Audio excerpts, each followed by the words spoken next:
সকল টিকটকাররে জানাই আসসালামু আলাইকুম।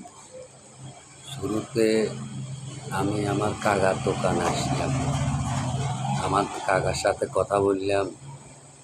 কাকা ব্যবসা বাণিজ্য খুবই মন্দা যাইতেছে।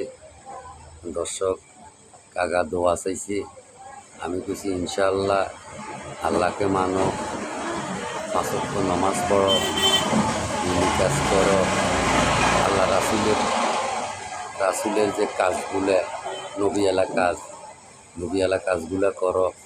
3 দিনের জন্য জামাতে যাও। আল্লাহ পাক সকল কিছু তোমারে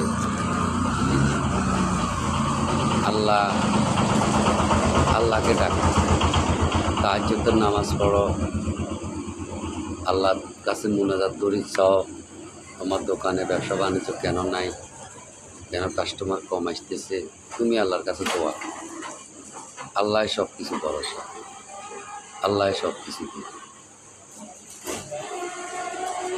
তারপরে প্রত্যেক বুধবারে গাছটা তুমি দিনী কাজ শুনো। এখানে রাসূলেরা কি করে গেছে দুনিয়াতে, আমাদের জন্য কি মুজাহিদা করছে, সকল কিছু এনে হুজুর বয়ানের মাধ্যমে শুনো।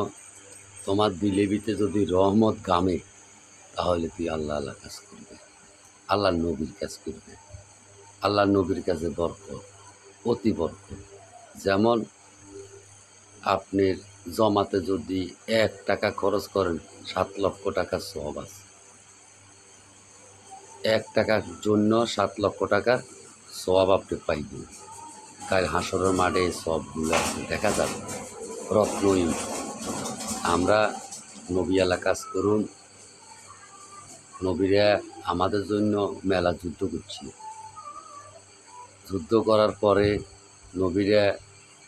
নবীর শেষ আরাফাত ময়দানে নবী শেষ ভাষণে বলছে যে আমি চলে গেলে আমার এই নবীওয়ালা কাজ আমার উম্মত করাই। ইনশাআল্লাহ আমরা নবীর উম্মত। ইনশাআল্লাহ আমরা নবীর কাজ করতে ইনশাআল্লাহ প্রস্তুত আছি। ইনশাআল্লাহ আপনারাও নবীওয়ালা কাজ করবেন। এ বলে আমি এখান থেকে বিদায়। আসসালামু আলাইকুম। কোনো ভুল ত্রুটি হইয়া থাকলে ক্ষমা করে দিবেন, ক্ষমা দৃষ্টিতে দেখবেন। আসসালামু আলাইকুম।